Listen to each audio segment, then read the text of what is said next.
ദൈവനാമം മഹത്വപ്പെടുമാറാകട്ടെ. ഒരു ഇംഗ്ലീഷ് പാട്ടിൻ്റെ ആദ്യ വരി ഞാൻ ഇപ്രകാരം നോക്കുകയാണ്: this is the day that the Lord has made. ആ വരി എത്ര നല്ലതാണെന്ന് ഞാൻ ഇപ്പോൾ ഓർക്കുകയാണ്. കാര്യം ഈ രാത്രി വലിയവനായ ദൈവം നമുക്ക് വേണ്ടിയിട്ട് ഒരുക്കിയിരിക്കുകയാണ്. ആ ദൈവത്തിന് മുമ്പിൽ നമ്മെ തന്നെ സമർപ്പിച്ചു കൊടുക്കാം.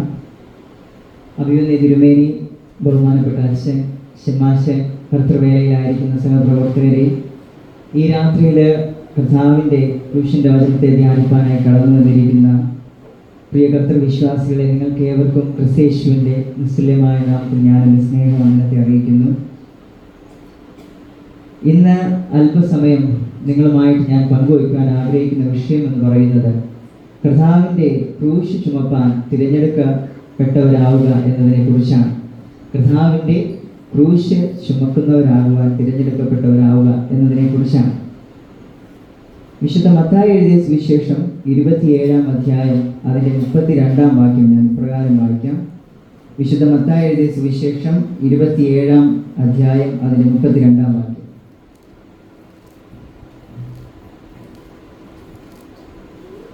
അവൻ പോകുമ്പോൾ ശീമോൻ എന്നു പേരുള്ള കുറേനക്കാരനെ കണ്ടു.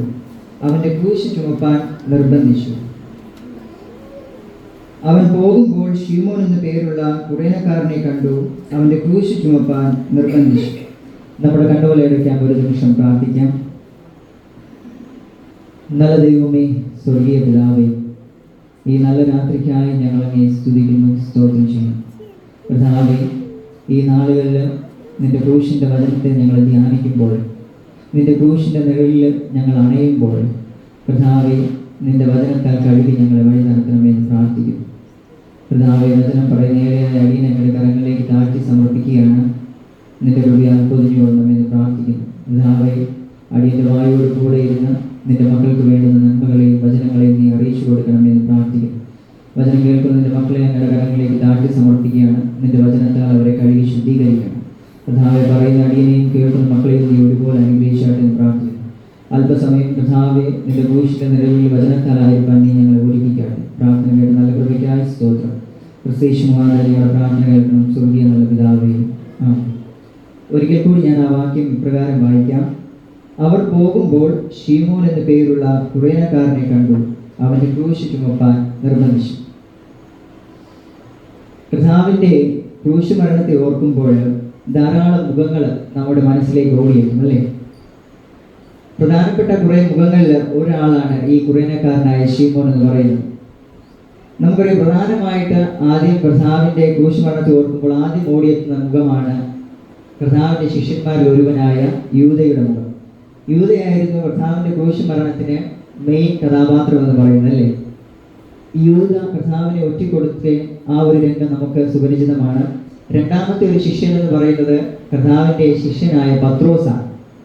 കർത്താവിൻ്റെ കൂടത്ത് കർത്താവിൻ്റെ അവസാനം വരെ കൂടെ കാണുമെന്ന് പറഞ്ഞ് പല കാര്യത്തിനും കർത്താവിന് വേണ്ടിയിട്ട് മുന്നിൽ നിന്ന് പ്രവർത്തിച്ച ഒരു ശിഷ്യനാണ് പത്രോസ് എന്ന് പറയുന്നത്. എന്നാൽ പത്രോസ് കർത്താവിനെ തള്ളി പറഞ്ഞിട്ട് അവിടെ നിന്ന് ഓടിപ്പോയി.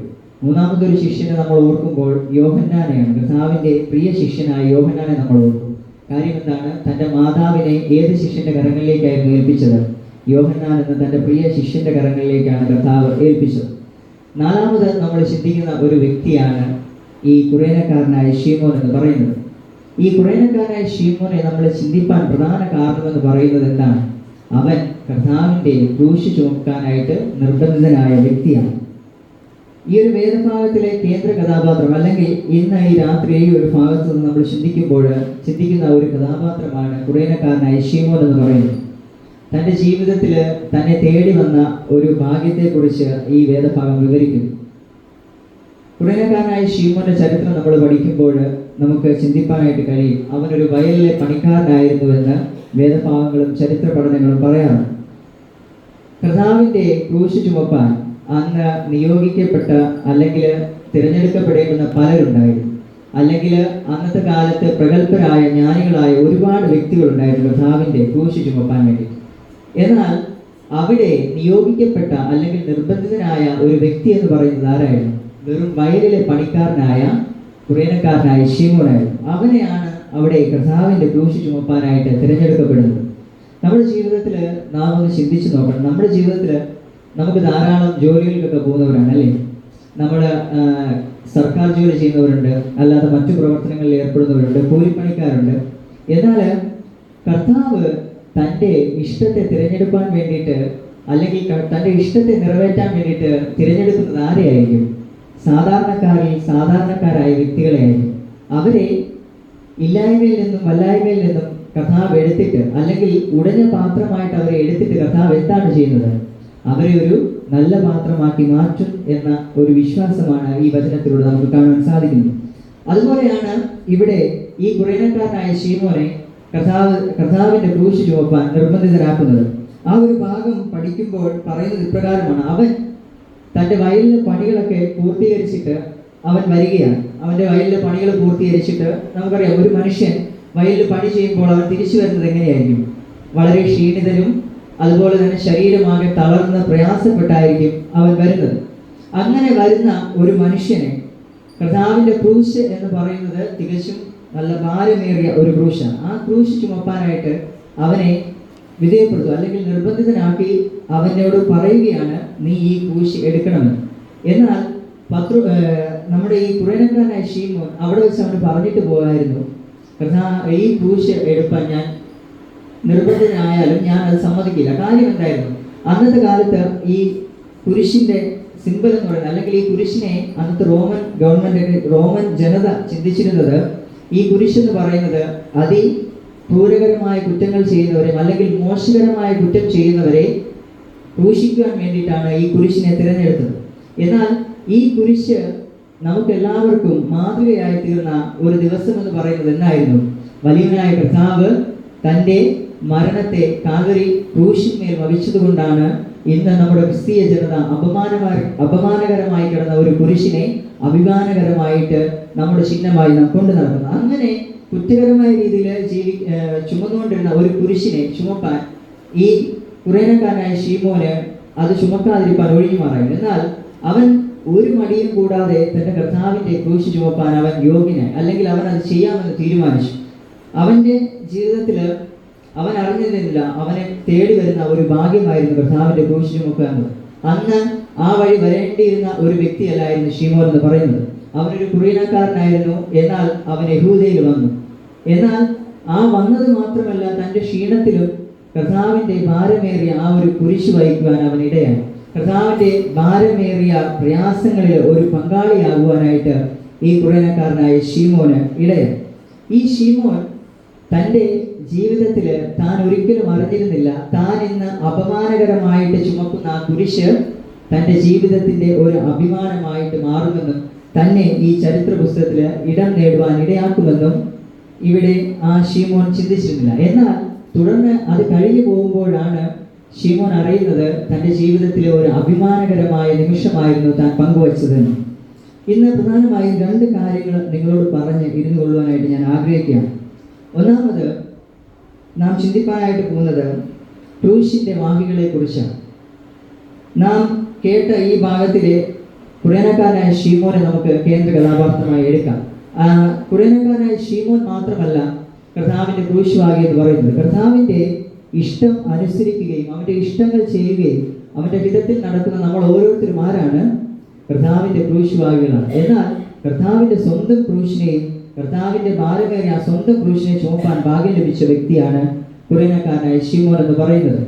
കുറേനക്കാരനായ ശീമോൻ നമുക്ക് ഒരു മാതൃകയായിരിക്കും ഈ രാത്രിയിൽ. കാര്യം, കർത്താവിൻ്റെ ക്രൂശ് ചുമപ്പാൻ നമ്മളോട് ഒരാൾ പറഞ്ഞ്, അല്ലെങ്കിൽ കർത്താവിൻ്റെ ക്രൂശ് എടുപ്പാൻ നിന്നെ ഇന്ന് വിളിക്കുന്നു എന്ന് പറഞ്ഞ് നമ്മൾ അവിടെ നിന്ന് ഒരു വാക്ക് പോലും നമ്മൾ ചിന്തിക്കാതെ എന്ത് ചെയ്യണം? കർത്താവിൻ്റെ ക്രൂശ് ചുമപ്പാൻ ഞാൻ പോകുന്നു എന്ന് പറയുവാൻ നമ്മൾ യോഗ്യതയുള്ളവരാണ്. നമ്മുടെ ജോലികളോ നമ്മുടെ പ്രതിസന്ധികളോ നമ്മുടെ പ്രയാസങ്ങളോ ഒന്നും നമുക്ക് അതിന് മുന്നിൽ വയ്ക്കുവാനായിട്ടില്ല. കുറേനക്കാരനായ ശീമോൻ തൻ്റെ ജീവിതത്തിൽ അവൻ അതികഠിനമായ വേല ചെയ്ത് അവൻ തളർന്ന് പ്രയാസപ്പെട്ട് അവൻ കയറി വരുമ്പോഴാണ് ഈ റോമൻ പടയാളികൾ അവനോട് എന്ത് പറഞ്ഞത്? കർത്താവിൻ്റെ ക്രൂശ് നീ എടുക്കണമെന്ന് പറഞ്ഞത്. അല്ലെങ്കിൽ അവനെ നിർബന്ധിച്ച് അവനോട് പറഞ്ഞത് കർത്താവിൻ്റെ ക്രൂശ് ചുമപ്പാൻ നീ യോഗ്യനാവുന്നു, അല്ലെങ്കിൽ കർത്താവിൻ്റെ ക്രൂശ് നീ ചുമക്കണമെന്ന് പറഞ്ഞത്. എന്നാൽ അവൻ അവിടെ ഒരു വാക്ക് പോലും തിരിച്ചു പറയാതെ ഈ കർത്താവിൻ്റെ ഭാരമേറിയ ക്രൂശ് ചുമന്ന് തലയോടിടമെന്ന സ്ഥലത്തേക്ക് പോയി എന്ന് വചനം നമ്മളെ പഠിപ്പിക്കുന്നു. അങ്ങനെ ഈ രാത്രിയിൽ നമ്മളൊരു ഉറച്ച തീരുമാനമെടുക്കണം. എൻ്റെ കർത്താവിൻ്റെ ക്രൂശ് ചുമപ്പാൻ എന്നോട് പറഞ്ഞാൽ ഞാൻ അതിന് യോഗ്യനായി ഈ രാത്രിയിൽ ഇറങ്ങിത്തിരിക്കുമെന്ന്. എൻ്റെ ഉറക്കത്തിലോ അല്ലെങ്കിൽ എൻ്റെ യാത്രകളിലോ എൻ്റെ ജോലിയിലോ എൻ്റെ കർത്താവ് പറയുകയാണ്, എൻ്റെ ക്രൂശ് എടുക്കാൻ നീ വരുമോ എന്ന് ചോദിച്ചാൽ എൻ്റെ സർവ്വതം വിട്ട് ഞാൻ എന്ത് ചെയ്യും? എൻ്റെ കർത്താവിൻ്റെ ക്രൂശ് എടുക്കാൻ വരുമെന്ന് ഈ രാത്രിയിൽ നമ്മെ തന്നെ ദൈവകരങ്ങളിൽ സമർപ്പിച്ച് നാം പറയേണ്ടതുണ്ട്. രണ്ടാമതായി ഞാൻ നിങ്ങളോട് പങ്കുവയ്ക്കാനായിട്ട് ആഗ്രഹിക്കുന്നത് കർത്താവിൻ്റെ കുരിശ് ചുമക്കുന്നതിലൂടെ ലഭിക്കുന്ന അനന്തരഫലങ്ങളെ കുറിച്ചാണ്. നമുക്കറിയാം, ഒരു നല്ലതുണ്ടെങ്കിൽ ഒരു ചീത്തയുണ്ടാവും, അല്ലേ? ഒരു കയറ്റമുണ്ടെങ്കിൽ ഒരു ഇറക്കവും ഉണ്ടാവും. എന്നാൽ ആദ്യം ഇവിടെ കുറിയനക്കാരനായ ശീമോൻ എന്താണ് ലഭിച്ചത്? പ്രയാസമാണ് ലഭിച്ചത്. അല്ലെങ്കിൽ തന്നെ നോക്കിക്കൊണ്ട് നിന്ന ജനത അത്രയും തന്നെ എന്ത് പറഞ്ഞു? ഈ മോശകരമായ കുരിശ് ചുമക്കുന്ന ഇവന് ബുദ്ധിയില്ലേ എന്ന് വരെ ചോദിച്ചിട്ടുണ്ടായിരിക്കും, അല്ലേ? നമ്മുടെ നാട്ടിലാണെങ്കിൽ നമ്മൾ ഒരു മോശകരമായ കാര്യം ചെയ്യുമ്പോൾ നമ്മുടെ സമൂഹത്തിലുള്ളവർ നോക്കിയിട്ട് ഇപ്രകാരം പറയും, എടാ നിനക്കിത് ചെയ്യാൻ നാണമില്ലേ? അത് മോശമാണ്, നിനക്ക് അറിഞ്ഞൂടെ എന്നൊക്കെ ചോദിക്കുമ്പോൾ നമ്മുടെ മനസ്സിൽ എന്തായിരിക്കും? ഭയങ്കരമായ ഒരു വേദനയായിരിക്കും ഉണ്ടാകുന്നത്. അതുപോലെ ഒരു വേദന പേറിയായിരിക്കും ഈ കുറേനക്കാരനായ ശീമോൻ കർത്താവിൻ്റെ കുരിശ് ചുമന്നുകൊണ്ട് അത് പോയത്. കുറ്റവാളികളെ മാത്രം ക്രൂശിക്കുന്ന ആ കുരിശ് അവൻ ചുമന്നുകൊണ്ട് പോയപ്പോൾ അവൻ്റെ ഉള്ളിൽ എന്തുമാത്രം വേദന ഉണ്ടായിരുന്നുവെന്ന് നമുക്ക് ചിന്തിക്കാനുള്ളതേ ഉള്ളൂ. അങ്ങനെ ആ ഒരു കുരിശ് ചുമന്നുകൊണ്ട് പോയിട്ട് അതിൻ്റെ അനന്തരഫലമായിട്ട് ഈ കുറേനക്കാരനായ ശീമോന് ലഭിച്ചത് എന്താണെന്ന് വേദപഠനങ്ങൾ നമ്മെ പഠിപ്പിക്കുന്നു. ഒന്നാമതായിട്ട് വചനത്തിലൂടെ നമുക്ക് ചിന്തിപ്പാനായിട്ട് കഴിയും, ഈ കുരിശെടുത്തതിൻ്റെ അനന്തരഫലമായിട്ട് ശീമോനും അവൻ്റെ കുടുംബവും അവൻ്റെ തലമുറകളും അനുഗ്രഹിക്കപ്പെട്ടു എന്ന് വചനം നമ്മെ പഠിപ്പിക്കുന്നു. ശീമോൻ മാത്രമല്ല, അവൻ്റെ കുടുംബം മാത്രമല്ല, അവൻ്റെ മക്കൾ മാത്രമല്ല, അവൻ്റെ തലമുറകളോളം തലമുറകൾ അനുഗ്രഹിക്കപ്പെട്ടു എന്ന് വചനം നമ്മെ പഠിപ്പിക്കുന്നു. മോശകരമായ ഒരു കുരിശ് ചുമന്നതിൻ്റെ അനന്തരഫലമായി ലഭിച്ച ഒരു ഭാഗ്യമാണ് കർത്താവിൻ്റെ അനുഗ്രഹം ആ കുടുംബത്തിന് ലഭിക്കാനിടയാണ്. രണ്ടാമത് റോമാലേഖനം 16-ാം അധ്യായത്തിൽ ഇപ്രകാരം പറയുന്നുണ്ട്, റൂഫസിന്റെ അമ്മയായ എൻ്റെ അമ്മയ്ക്ക് വന്ദനം ചൊല്ലുവാനായിട്ട് അപ്പോസ്തലനായ വിശുദ്ധ പൗലോസ് റോമാലേഖനത്തിൽ കുറിക്കുന്നുണ്ട്. കാര്യം എന്താണ്? റൂഫസിന്റെ അമ്മയായ എൻ്റെ അമ്മയ്ക്ക് വന്ദനം ചൊല്ലുവാൻ പറഞ്ഞതിൻ്റെ കാര്യമെന്ന് പറയുന്നത് അവൻ്റെ അപ്പനായ കുറേനക്കാരനായ ശീമോൻ ആരായിരുന്നു? പ്രാണനാഥനായ കർത്താവിൻ്റെ ക്രൂശ് വഹിപ്പാൻ യോഗ്യനായി അല്ലെങ്കിൽ നിർബന്ധിതനായി വന്ന ഒരു വ്യക്തിയായിരുന്നു. അങ്ങനെ ഈ കുറേനക്കാരനായ ശീമോന്റെ കുടുംബവും തലമുറകളും ഒക്കെ അനുഗ്രഹിക്കപ്പെട്ടു എന്ന് നമുക്ക് ഈ വേദ പഠനത്തിലൂടെ ചിന്തിപ്പാനായിട്ട് കഴിയും. പ്രിയ ദൈവമക്കളെ, ഈ രാത്രിയിൽ ഞാൻ നിങ്ങളോടൊരു കാര്യം മാത്രം പറഞ്ഞുകൊള്ളട്ടെ. എൻ്റെ കർത്താവിൻ്റെ ക്രൂശ് എടുക്കാൻ ഞാൻ യോഗ്യനാണ്, അല്ലെങ്കിൽ എൻ്റെ കർത്താവിൻ്റെ ക്രൂശ് ചുമപ്പാൻ വിളിച്ചാൽ ഞാൻ പോകാൻ അല്ലെങ്കിൽ ഞാൻ ഇറങ്ങിത്തിരിക്കാൻ എൻ്റെ പിന്നിൽ എന്തെങ്കിലും ഭാരങ്ങളുണ്ടെങ്കിൽ ഈ രാത്രിയിൽ തന്നെ നിങ്ങൾ ആ പ്രയാസങ്ങളെല്ലാം നിങ്ങളുടെ തലയിൽ നിന്ന് ഇറക്കി വെച്ചിട്ട് എൻ്റെ കർത്താവ് അവൻ്റെ ക്രൂശെടുപ്പാൻ പറഞ്ഞാൽ ഒരു മടിയും കൂടാതെ ഓടിപ്പോയി ആ കുരിശെടുപ്പാൻ യോഗ്യതയുള്ളവരാകണമെന്ന് ഈ രാത്രിയിൽ ഞാൻ നിങ്ങളോട് പറഞ്ഞുകൊള്ളട്ടെ. ഒരു കഥ ഇപ്രകാരം നമ്മുടെ അഭിമന്യ തിരുമേനി പ്രസംഗങ്ങളിലൂടെയൊക്കെ പറയുന്ന ഒരു കഥയുണ്ട്. പത്രോസിന്റെ ചരിത്രം പഠിക്കുമ്പോൾ ആ ഒരു കഥ ഇപ്രകാരം നല്ല രീതിയിലാണ് ഞാൻ കേട്ടിട്ടുള്ളത്. നമ്മുടെ തിരുമേനി പ്രസംഗങ്ങളിലൂടെയൊക്കെ പറയുമ്പോൾ നല്ല രീതിയിൽ അതിനെ വർണ്ണിക്കാറുണ്ട്. ആ കഥ ഇപ്രകാരമാണ്. കർത്താവിൻ്റെ ശിഷ്യന്മാരിൽ ഒരുവനായ പത്രോസ്, ഞാൻ നിങ്ങളോട് പറഞ്ഞ പോലെ പത്രോസ് പൂർണ്ണമായ രീതിയിൽ പറയുകയാണെങ്കിൽ ഒരു എടുത്തുചാട്ടക്കാരനാണ്, അല്ലേ? എല്ലാ കാര്യത്തിനും ഞാൻ മുമ്പിലുണ്ട്. കർത്താവിനെ പിടിക്കുവാൻ വന്ന പട്ടാളക്കാരിൽ ഒരുവന്റെ കാതറുത്തിട്ട് പത്രോസ് വാളെടുത്ത് കാതറുത്തിട്ട് അഭിമാനത്തോടെ നിന്നു. അത് കഴിഞ്ഞിട്ട് കർത്താവ് ഈ പെസഹാ ദിവസത്തിൻ്റെ അന്ന് കാല് കഴുകിയ ദിവസത്തിൽ ഈ പത്രോസ് കർത്താവിനോട് പറഞ്ഞത് എന്തുവായിരുന്നു?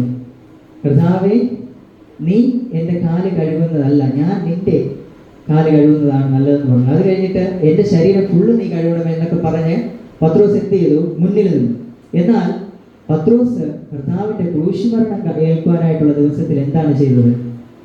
അവനെ തള്ളി പറഞ്ഞിട്ട് ഓടി ഒളിച്ചു കളഞ്ഞു. അത്രയും മാത്രം ധൈര്യമേ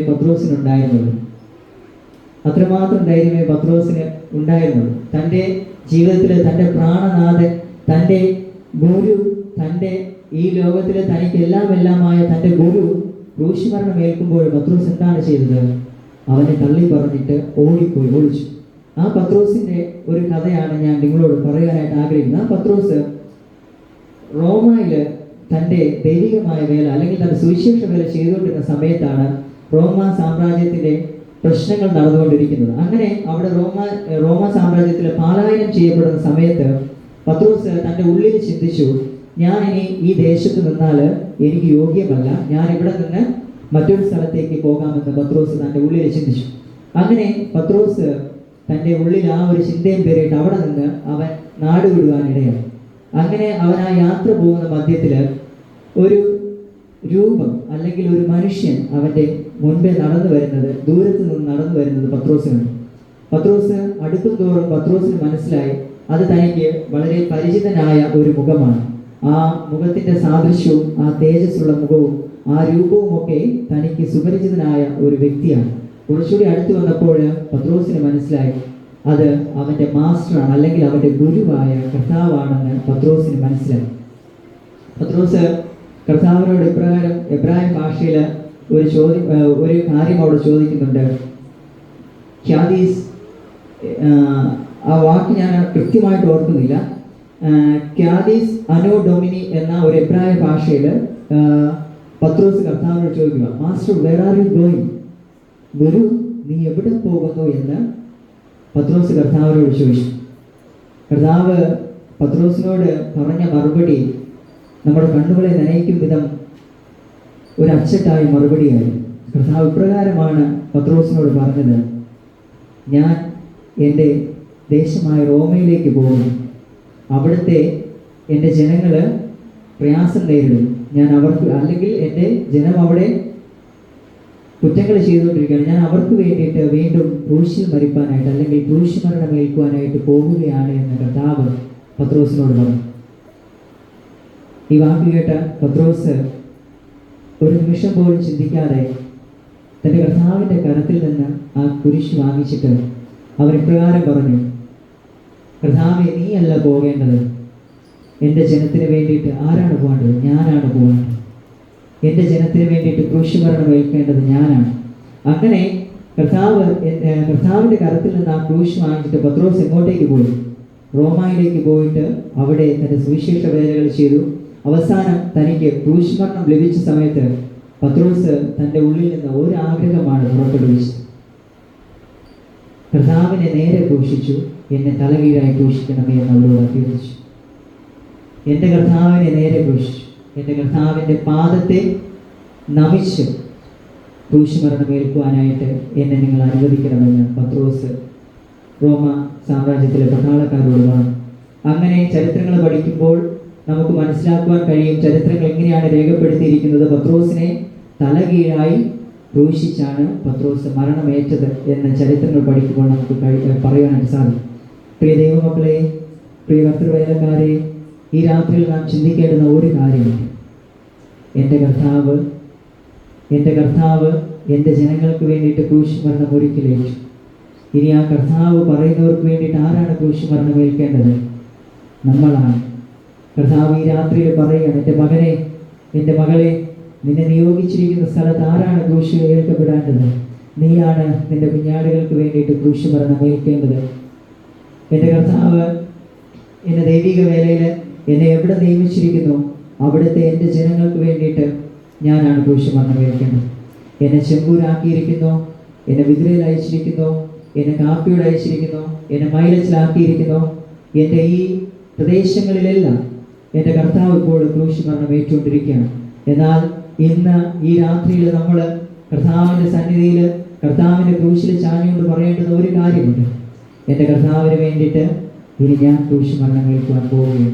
എൻ്റെ കർത്താവിന് വേണ്ടിയിട്ട്, എൻ്റെ കർത്താവ് തനിക്ക് വേണ്ടിയിട്ട് താൻ ഒരുക്കിയ എൻ്റെ ജനതയ്ക്ക് വേണ്ടിയിട്ട് ഞാൻ ക്രൂശ് മരണം ഏൽക്കുവാനായിട്ട് പോവുകയാണ്. അങ്ങനെ ആ ക്രൂശ് മരണം ഏൽക്കുവാൻ വേണ്ടിയിട്ട്, അങ്ങനെ ക്രൂശിൻ്റെ പാതയെ പിൻപറ്റി ചെയ്യുവാൻ ഈ നോമ്പുകാലത്തിൽ വലിയവനായ ദൈവം നമ്മെ ഓരോരുത്തരെയും സമൃദ്ധിയായി അനുഗ്രഹിക്കുമാറാകട്ടെ എന്ന് പറഞ്ഞുകൊണ്ട് എൻ്റെ എളിയ വചന ശുശ്രൂഷയിൽ നിന്ന് ഇരിക്കുവാനായിട്ട് ഞാൻ ആഗ്രഹിക്കുന്നു. നമ്മുടെ കണ്ണുകളെ അടയ്ക്കാം, നമുക്കൊരു നിമിഷം പ്രാർത്ഥിക്കും.